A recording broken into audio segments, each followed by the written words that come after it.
everyone? I'm Undrea King. And I'm Andy Speed. And welcome to the Wholesale Nation Podcast. If this is your first time tuning in, this is the podcast where we give away all the details of what it takes to be a successful wholesaler, along with interviewing top wholesalers from across the nation. Also, we're the owners of Drayco Properties, a nationwide wholesale company. So if you have properties that you need to move, hit us up at offers@draycoproperties.com. And lastly, we need your help. If you like what you hear today, smash the like button, leave us a review, and share this with a friend. With that said, let's get this party started. Andy, what have you been up to? Living the dream as always, right? I like to hear that. So in the last show, we talked about, my trip to Padre to lock up this fourplex on the water. Right. One of the other things that came from that trip was an idea, and it's kind of taking it back to some things that we've done before. Mm-hmm. But previous weekend or a few days before that, I was in Dallas spending time with my sister and her family. You know, we were at their house. We're sitting in the pool talking. Mm-hmm. Saw you with the cows. With the cows, the horses, etc. Right. Went out to the ranch a few times. Went and wake surfed on the lake. Right. Had a great weekend. Right. So it's a fun-filled, jam-packed weekend. They're doing this every day. Right. But we were talking, and they were talking about how they want to leave Trophy Club, which is where they're at in a suburb of Fort Worth, and they want to move out to a small town that's kind of halfway between their ranch and my sister's clinic. Okay. And, they were looking at a property that was 10 acres and $1 million. And I'm looking at her like that's $100,000 an acre. I've never heard of this town. Right. Where is real estate that expensive? And it did have a 1,500 square foot house on it. Right. It's like diamonds and gold under the right. land, Like or what's going on? What is going on with this location? What it is it's about 30 minutes from the second richest zip code in the U.S. Right. And so a lot of people have ranches there. There is demand there. It's a nice little quaint town. Like, it feels like country, but you have all the conveniences of the city. Nice. So it's a nice area, and the rolling terrain, it's pretty. But anyways, as this was going on, I'm telling them about the dialogue of the property that we're buying down in Padre and how I needed to go there the next day, so I had to get home early, etc. Mm-hmm. But the idea came, sitting there in the hot tub talking with them, we can create value for my sister just by sending out letters to all these people and helping her go direct to seller. Right. If she can save $100,000, it's huge for her. And then we can capitalize on the excess marketing. So if we market 1,000 people, we're able to get a deal or two out of it. We expand our territory a little bit. It'll push us to get into land, which is something that we haven't dealt with. We dealt with lots, city lots, suburban lots, right, small tracts of land that are in just outside of suburbia, et cetera. Mm-hmm. But this is actual country acreage. Like, could we wholesale 1,000 acres? Could we do something along those lines? And this will help us, kind of force us into it. We haven't risked our own money doing it. We've done that with multifamily, and it's paid for several times over. But this may push us into something that we haven't gotten into. So I'm really excited about that. We should have, it's not a big campaign. What's it going to be, 1,000 letters? I'd say less than 1,000 letters is what we're going to have, but they're going to be, these people probably are not receiving letters, right? So I would expect the response rate to be a little bit high, because I would assume that a lot of people probably aren't thinking that these people are looking to sell. So I think, like you said, to be able to, your sister was looking to move into the area, but what are we going to run into, right? Right, exactly. And they're retail. Yeah. So if she's looking to spend $1 million on something that I don't see the value in having 10 acres and a 1,500 square foot house for $1 million, you ought to see how she lives it now. It's like, well, why the hell would you leave this for that? And she's like, well, I want the land. Okay. Right. We can turn that into our guest house, et cetera. I'm like, damn, what kind of money are you making over here? Right. Or at the end of the day, if she's buying some good land, then the other thing you got to look at is what is her net worth? What's going to happen to her net worth? Yeah, exactly. Right? Exactly. So if she can buy that $1 million piece of property for $900,000, she's ecstatic. She saved $100,000. Right. She's ecstatic, happy to spend that, $1,200 or whatever that she spends on a marketing campaign. And she may spend 5 to 7 over the course of time. Right. But they just spent 42 looking for water on their ranch, and they can't find it. Right. So, this is new. They just bought it. They just spent to clear the land. They're putting in a pond, and now they're like, okay, how the hell are we going to get water? Yeah. Where are we putting the house? We can't find water out here. Yeah. I'm excited because it's pushed us to look at different ideas and how we could solve other problems. And we're solving my sister's problem by finding her something that's direct to seller at some sort of a discount. Right. And I think, like you said, for us and as entrepreneurs is not being afraid to try something as well, right? And as a wholesaler, is believing in what you're doing, right? Mm-hmm. If you're able to go out there and help your family, then you believe in what you do, because we figure we're going to be able to get the property cheaper than her buying it retail. So why not? So I think that's a good way. Also, if for our listeners, sometimes if you have family out there, talk to them, right? Especially if they're looking to move to a particular area, maybe a way just where you can capitalize on it. Especially if, let's say that you're a little short on funds or something like that with marketing, it's almost like a co-op that you're doing with that person to be able to help you get properties out, right? And so you're not risking your money, but you're using your expertise. I would assume you're going to take very good care of your family, right? And then if it comes out, then they probably not going to buy 2 properties, right? Then we can look at for us in our situation, be able to get some land, right?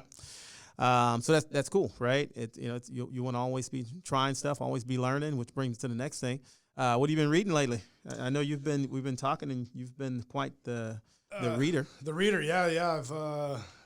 I've found a couple of good books in a row, so it's been easy. It hasn't been, it's like I went through Principles in that Ray Dalio, and that took what felt like forever. It's like reading through the Bible, and it had it's actually about the same thickness.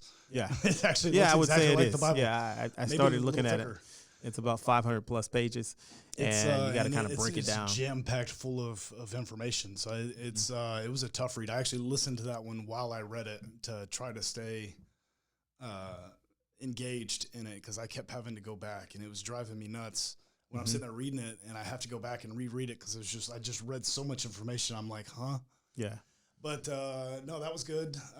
Went to Rework, read through that in a couple of days. Read Fortitude, which I loved. I actually listened to that one twice. I didn't actually read it. Never Eat Alone, and right now I'm on the Tipping Point. Right. Tipping Point's Malcolm Gladwell. I've got Outliers here in the office. I've got Blink, and I've got which I just discovered. I've got another one on my Audible that I didn't know I had. Right. Which I don't remember what it was called now. I downloaded it. And so, what do you feel that these books have done for you? Well, I mean, books are, I think it's compressing time. So I think it's David and Goliath, Malcolm Gladwell. I'm going to read Tipping Point first, and then go over to read that successful one with Tim. But I like to think of it as compressing time. So you read an expert, and they have at least 10,000 hours experience in whatever field they're writing on. I mean, I'm assuming that I'm reading an expert's book. Minimum, there's 20,000 hours in that book. Yeah. Editors, research, etc. And I can read that in 8 hours, 9 hours, and get 10,000 plus hours worth of experience in such a short amount of time. I mean, it's expanding your knowledge exponentially. Like Brene Brown, I've read a few of her books, and I don't know why she came to mind. That's such an odd author. Yeah. But she's the one that wrote on courage and vulnerability. Excuse me. She's got a bunch of hours in her research. I mean, she has 25, 30 years in her research, and I had the opportunity to read her 120-page book in an evening, and I've got what she felt like was important in her 25 years worth of experience to write about in 120 pages. Right. So, I mean, I think that's powerful. Yeah. And so when do you feel like you had that shift? Because I know that, I used to read when I was younger, but like when did you have that shift that I need to start reading, or you felt like you were actually getting something out of the reading? So the shift actually came in college. So when I started working professionally, I worked in my career for 2.5 years before I actually graduated. Right. And the influence of my bosses and people that I aspired to be like in corporate America, they all read. So it was the upper management, it was executives, et cetera. They always had a book, out on their desk, or they're talking about a book. Something came up, sitting with my bosses, they're giving me some sort of, I think Good to Great was one of the first like business books that I read. Right. And Executive Decision was another one. Both influences from, one was my ex-father-in-law, Executive Decision, who he was extremely high up. The man had a phenomenal career. So I think he might have actually bought me that book. But I think it's just influence the people around me. Right. The people around me changed, and they read, so I started reading. Yeah. And that's actually, we're going to get into our topic of the day, right? And we're going to get a little bit deeper into that because I have some things about that as well. what reading has done for me. And not only that is the times when I wasn't reading, right? Because not everyone's perfect, right? You go through that time where you're like, man, I can't believe I hadn't read a book in like a year, 2 years, right? Yeah. We go through that. You will experience that. So we'll talk about that today. But that's kind of brought us to our topic. So Andy pulled up, Andy's, I don't know where you're on social media. Yeah, we were sitting at the studio. So we just interviewed Mike Hambright. Yeah. And so we shift the table around and you were moving it around and I'm the talent. So I'm just kidding. This guy. No, but yeah, he I'm going was to step back working on for his a second. vocal cords. It's interesting that you said you go through these phases. Yeah. And that's expected because, you just literally just finished saying, hey, I noticed you've been on a reading binge lately. And I have. I've read more than I usually do. I don't know if I'll ever read less than 2 books a quarter. Over the span of a year, I might not read any in that quarter, but I'll read 4 the next. And, that's probably been my average for the last 10 years or so. Right. In the last quarter, it's, of course, COVID. Yeah. COVID, I've knocked out Principles, and that was a beast, man. It kicked my ass. Where are you at it? And what, Principles? Principles, yeah. It's next. It'll be next. Okay. Yeah, because I'm reading Dean's book right now. Yeah. So I'll be in that one in about 2 weeks, and then I'll be in it for a month or 2. Yeah, you went on your yeah, it's a beast. Yeah, you went on your habits. Run. What was that? Atomic Habits. Atomic Habits. Millionaire Success Habits. Millionaire Success Habits, and then the Brendan Burchard one. Brendan Burchard's book, which was The Power of Habits. Right. I'm really afraid to read that. Yeah. I feel like I'm going to get brainwashed. Yeah, that's funny. But, that was a good book. I would say Atomic Habits was great. I say of the 3 books, then Brendan's book has been probably, I think I took the most from it, right? Maybe it was the one that related to me the most. But I really like that one. But, I got into this because I wanted to see, what can I do on a daily basis? What can I do to get the positive things that a successful person would do. Now, some of the books you're reading that I'm reading, I'm already doing some of the things, right? So it kind of, like what you said, it reinforces that you're doing the right things. But then there are some things you're like, okay, I need to make sure I'm doing this every single day, right? And continue to get better. Because I feel like once you get that, like for example, my daily routines, like my morning routines, right? I feel like if I skip any of that, if I skip any of that, then it's gonna mess up everything else that's going throughout the day. So for me, it's been beneficial to get those down. I found that, I'm better shape, I'm healthier. Everything seems to get better. And so I just want to make sure that I continue that, as things go by. So do you have like a litmus test that you, when you notice that you haven't been doing certain things that you need to do to feel fulfilled? Yeah. Like, what is it like what is that goes off in your mind? I think for me, it's almost like a guilt. You almost have like this guilty thing, like, man, or you just feel so bad, like man, I remember I used to do this. Why did I stop doing it, right? Or you feel like if once you get on habits for a while and you start doing something like a morning routine, when you get off of it, you just feel like you're just cheated on yourself, like So for me, I don't want to have that feeling, right? And there are going to be times, where I miss it. Like, last night ended up getting home late. So I hadn't had a chance to read, but I worked out, right? Because I didn't have the time. But I put that in my planner for tonight. So I'm going to make sure tonight that I still make sure I read the pages that I set out to read and also meditate, right? So that I still get it in. And that's where I got from one of the books. I used to always plan, but now I really plan what I'm doing on a daily basis now, right? Well, that gets us into our topic. So I was looking at a meme. I think you started to say this. I was sitting here piddling. We were talking about what we were going to talk about, and I came across a meme, and it kind of tied to something that we talked about prior to the show, right? About some of our podcast ideas. And the meme was, comparing a comparison of wealthy to average people. Right. What do they do? And a lot of people have seen it before, but we're going to discuss all those. Right. The first one is set goals. Yeah. And you just talked about planning. What are the goals behind the plan? Yeah. So, and to make it clear, what it's saying is that the wealthy set goals and the people who are not wealthy, they don't set goals. And I think we can relate this to, you'll also see this with people who they do some deals versus the people who don't do deals, right? And because they're not setting goals to talk to enough people versus the other person know that they're going to talk to a certain amount of people. Right. But you, Undrea King, you have your goals. Like, we know that you've set goals. Yeah. What you just finished talking about was those cascaded down into daily plans of action. Yeah. So you have, is it a checklist every day? You've decided, I have the goal to be healthy, wealthy, and wise in a smart format. I know you don't have it like that. You have those 3 priorities: your family, your livelihood, your legacy, et cetera, and your health. Right. I know all 3 of those you have goals. Right. How did you get to a daily plan? Yeah. So, my journey started years ago from reading a book, but I might have talked about it before, but it's a book called The Magic of Goals that started me up. And basically what you're doing, I set out 10-year goal. That's right? that's your goal, where you wanted a separate shower from your tub.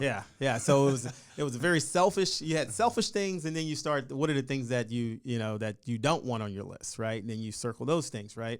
So that's where it all started. So it started with like a 10-year goal, right? And then we started back down to 5 years. Then we go down to a year, right? Actually, it went down to 3 and then a year, right? So then it brings me down to, what do I want to do each year? And then that's what gets me to a monthly and daily goal. So it's all about the small things that you do every day, the small important things that you do every day, right? And that's probably the key thing, because I found that some of the things I was putting on my list were just like, there were little things that weren't really adding up to the main goal. So now I really look at, like, what do I need to accomplish that's going to push me the furthest today, right? So I looked at, like, right now in our business, right?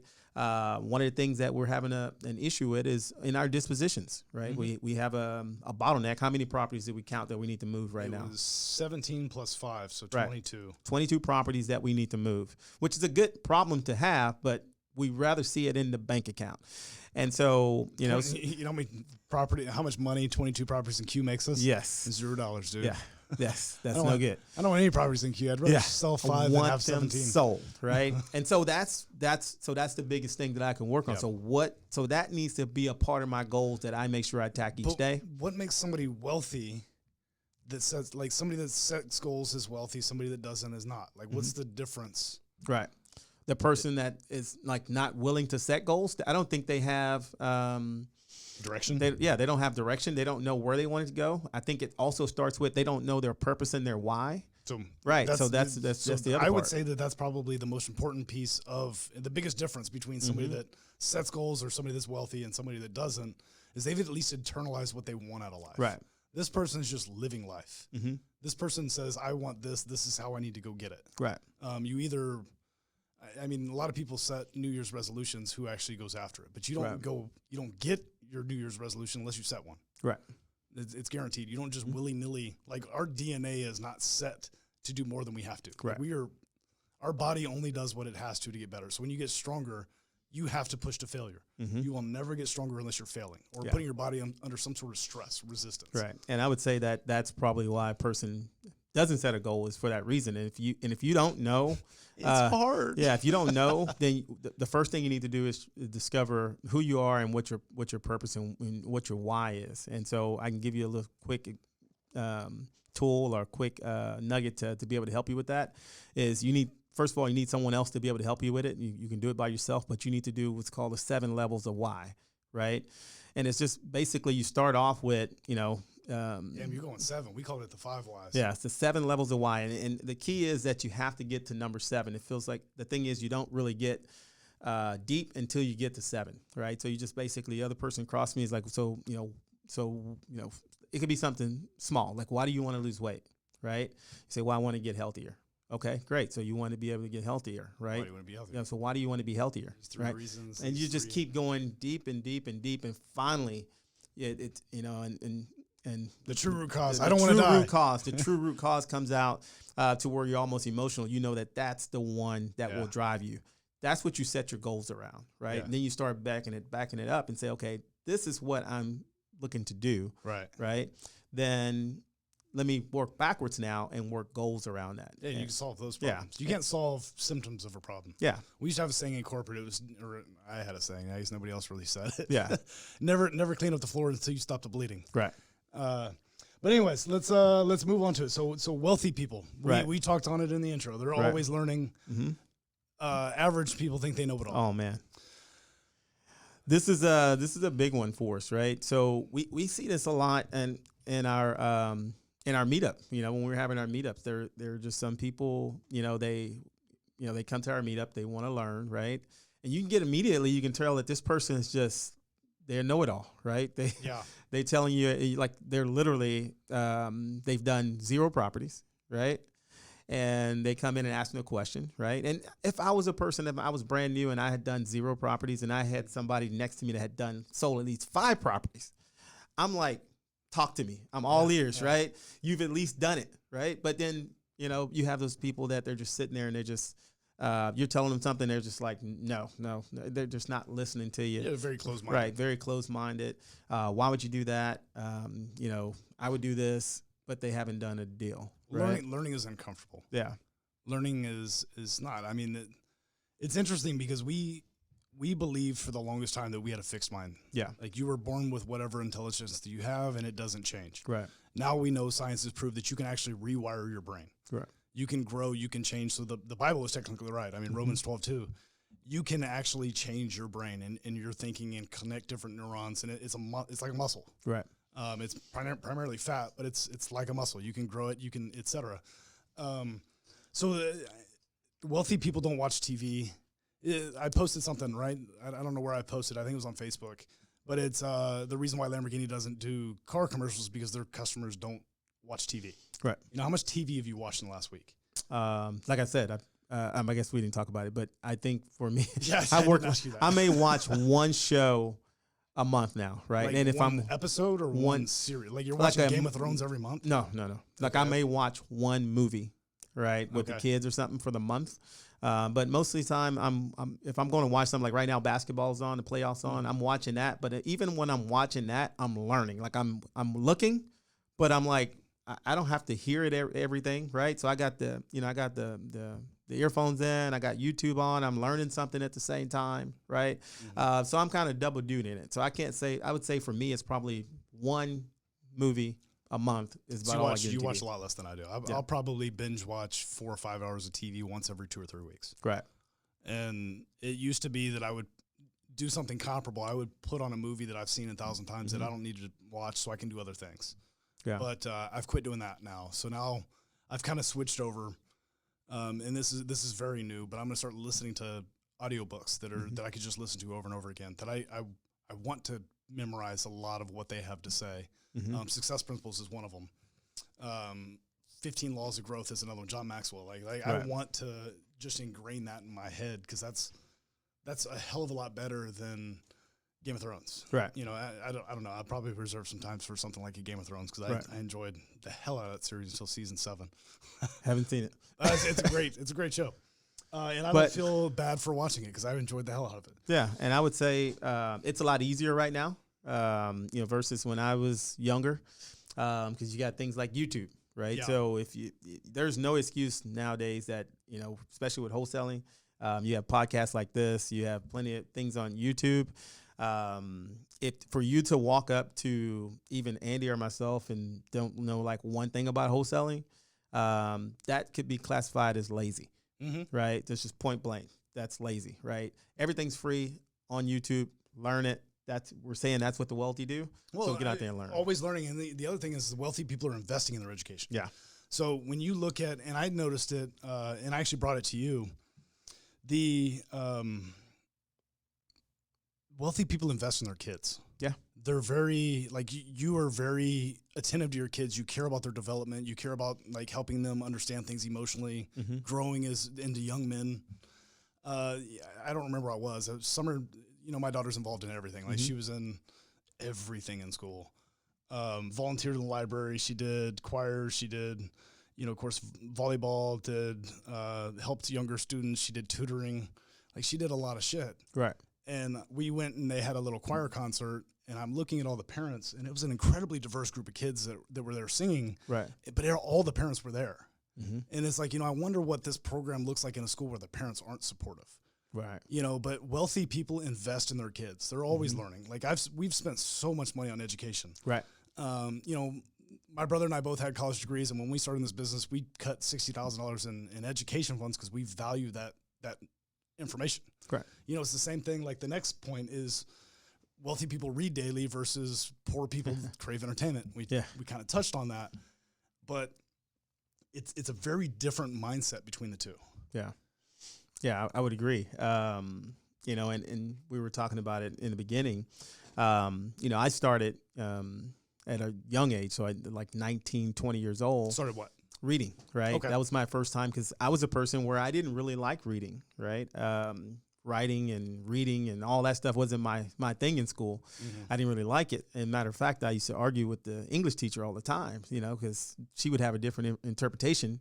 And I would like argue that point, like, how did you know? Did you talk to the did you talk to the writer, the author? Yeah, and of course that didn't go over so well, because I was a person where I like 2 + 2, right? I knew that there was going to be an exact end point. Like I didn't any math problem I could work because I knew how to work it backwards. Nothing up for just like a goal, right? I could work it backwards and figure it out, right? But it wasn't until I got into, it was actually network marketing when I got into that, and they started introducing me into business books and things like that. And then here comes your, what's the book? Robert Kiyosaki came along. So Rich Dad Poor Dad came along. And I think that's what kind of sparked it. And then it just goes on from there, right?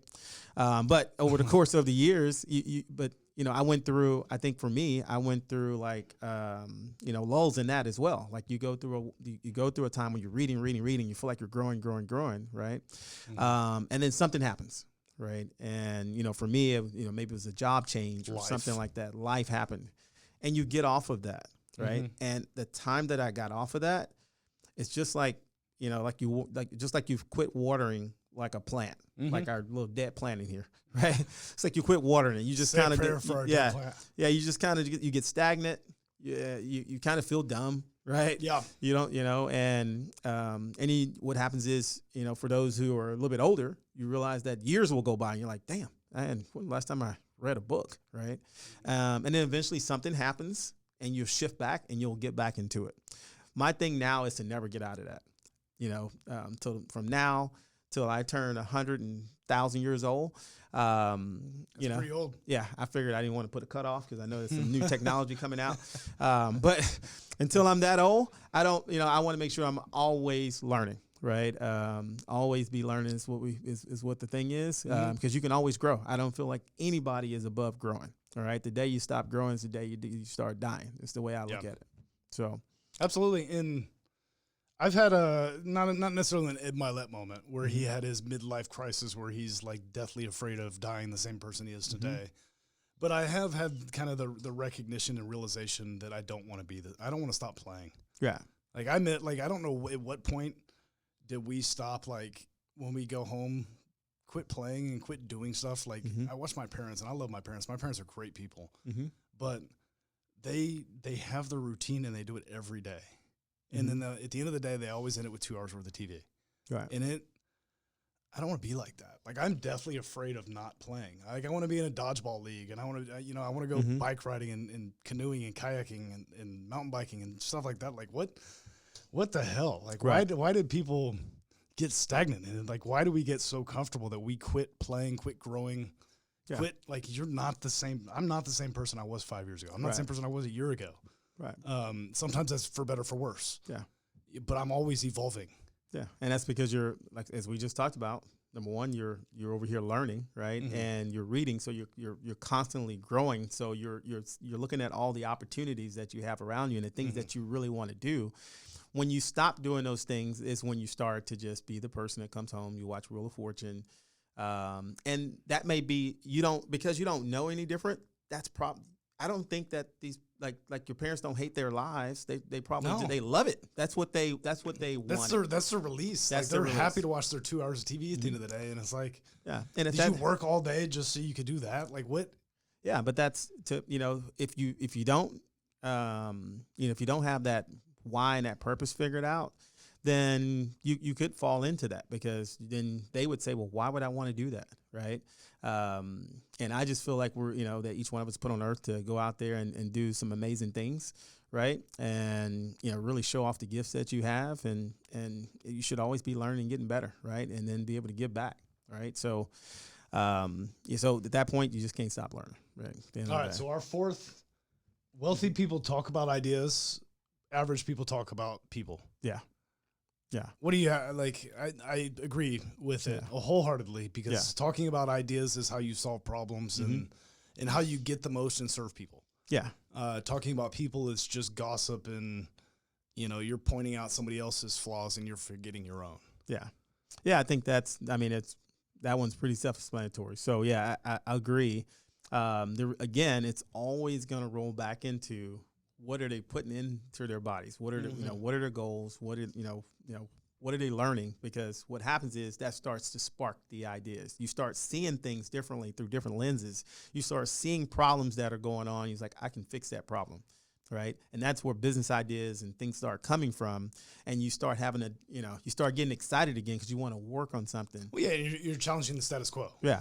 Like you're challenging where you're at, solving to get to where you want to be. But yeah. Yeah. And then average people just talk about people. They're excited for that, right? And I'll tell you that if you start, if you start and funny, that's where I was going with that. Like if you start finding that you're having your friends, and that's all they want to do is just talk about people, you need to upgrade your friends, right? Because if wealthy people aren't talking, you want to get around people who are talking about ideas. Like, what are you working on right now? I got, so not just, so-and-so and, is doing this and doing that, right? Yeah. You don't really have time for that, right? At the end of the day, that person's not concerned about you, right? And so why are you sitting there talking about them, right? Yeah, so absolutely. Get over it, move on, and you'll find yourself moving further in life if you just drop that. Okay? So that's the extent of the meme. It just had the 4 points, but I've got one that I added. Mm-hmm. The one that I added is wealthy people are intentional and average people go with the flow. Mm-hmm. So, one, do you agree with that? Yeah, I do. Yeah. Okay. So, what I mean by intentional is they have a goal set out. They do things intentionally. Like to give you an example, I'll go on the negative side of average people that are just go with the flow. We are naturally reactionary. We're just, our bodies, our DNA is set up to do as little as possible to survive. Correct. I don't know if we were recording when we were talking about that. I think we might have been.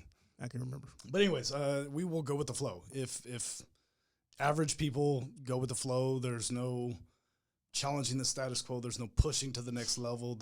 It's all about comfort. Yeah. So they do typically, and I'm guilty of this, and we all are, is doing what feels good at the time instead of seeing the bigger picture and getting shit done that you don't want to do. Right. Going to the gym is a great example.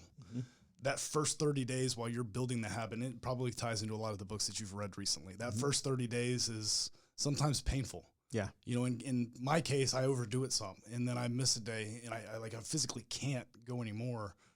And then I don't ever build the habit. Yeah. And then eventually you see some people, it becomes a lifestyle. Like they're not right in the head. Like you're at the point where you're not right in the head unless you get your meditation in, or you get your morning exercise routine in, whatever your dream may be. Like my day is not right unless I juice. Like I feel it. I feel different if I don't juice, and I want to juice every day, and I don't succeed at that. Yeah. But I notice when I don't. Yeah. And I think that you just can't hit your destination or your goal. And I can give you an analogy. It's just like a sailboat. If I was coming from Europe and I was trying to get to New York, I can put up the sails and let the wind blow me, right? But I'm pretty sure I'm not going to hit New York, right? Because the wind is going to continue to change direction. If I just go with the wind, I'm going to be everywhere, right? I might turn around and go backwards.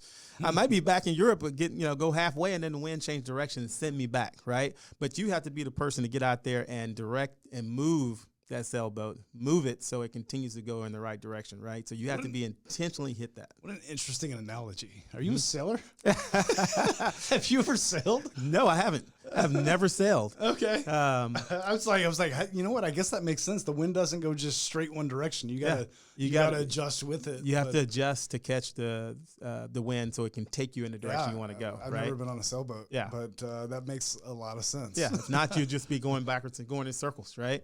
And that's what's going on. Like what you said, like a wealthy person is intentional. If not, then they're just like the average person. You end up spinning in circles, right? Yeah. You don't go anywhere in life, right?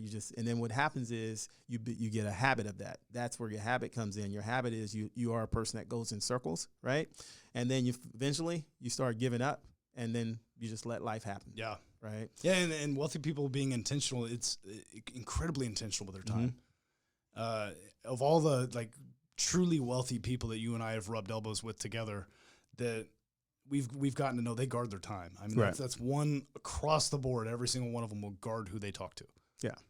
Who they spend their time with, et cetera. They're not spending time with people that aren't adding value to their lives, or they can add value to, vice versa. Right. It's usually a selfless kind of thing, but they're guarding the hell out of their time. They're not afraid to say no, for sure.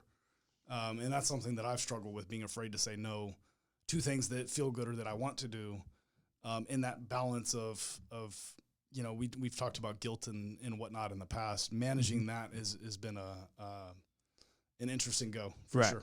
Right. So how does that the wholesaler that's out there today, how do they tie this into helping them become successful? So I think you have to become wealthy before you become wealthy. Mm-hmm. It sucks. It's painful. It's not very fun, and sometimes for most people, it's not even worth it. So what you're saying is that the person's mind, they need to have a wealthy mindset before they become wealthy. 100%. Yeah, you can get lucky, but you're going to blow it. I mean, what's the percentage of lottery winners that go broke or bankrupt within X number of years? It's like something like 85, 90%. Yeah. And the only reason there's 15% more and everything else, the only reason there's 15% more is because they've won so much damn money you can't possibly spend it.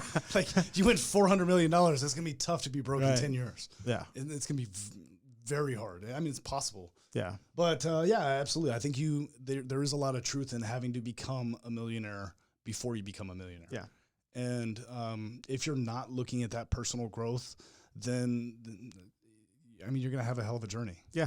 Yeah, you can make a lot of money, but you'll never be wealthy. Yeah. I think we see it, from the people in the group, wholesalers that we've talked to. You see the ones that are doing deals, right? I mean, you can tell that they have goals, right? They're talking to people every day.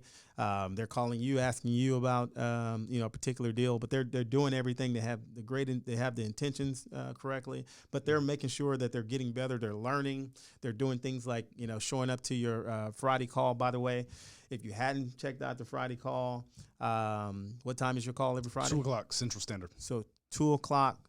Central Time, that Andy charges how much again for that? That would be free. So that's free, where you go through and role play with wholesalers. You have some type of teaching moment in the beginning, but you're role playing and helping people get better. And the thing is, we've done it probably 5 times. Yeah. And there's one guy that's been there 4 out of the 5. He just landed his very first deal, and it's going to be about a $30,000 assignment. Bam. There it is right there. That's freaking awesome. So that pretty much sums up what we've been talking about, right? And I know this guy, right? Because this guy's been coming to our meetup for probably over a year. It's been, you said over a year, but it's been 2 years that at least 2 years that he's been coming to our meetup. Yeah. And so he's learning, right? He's reading, right? Because when you talk to him, very sharp guy, right? Mm-hmm. And he's sharp. Right. He's open, always has an open mind of when we're giving him the information, right? Mm-hmm.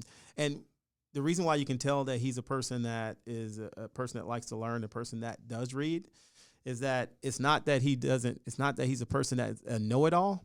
He challenges some of the information, right? Which means that you're critically thinking, right? Yeah. Right. Yeah, your mind is sharp, but he's still taking the information, right? He just want to understand why he should be doing it, right? Mm-hmm. But sharp guy. So congrats to him for getting his first deal. But like you said, $30,000 deal. But hopefully, this information, you take this information, you're able to use it, apply it to what you have going on in your life. Yeah, absolutely. And, I think that, all these points, if the wealthy are doing it, if you're not wealthy yet, there's nothing wrong with getting the mind wealthy, and then the wealth will follow after that. Yeah, absolutely. Okay. So challenge you guys to go out and be the person that you were born to be. There you go. And I want to leave you with, again, we need your help. If you like what you hear today, be sure to leave us a comment in a review. Don't forget to hit that like button right there and subscribe. We appreciate that a lot. But with that said, that is it. Y'all come back now. You hear?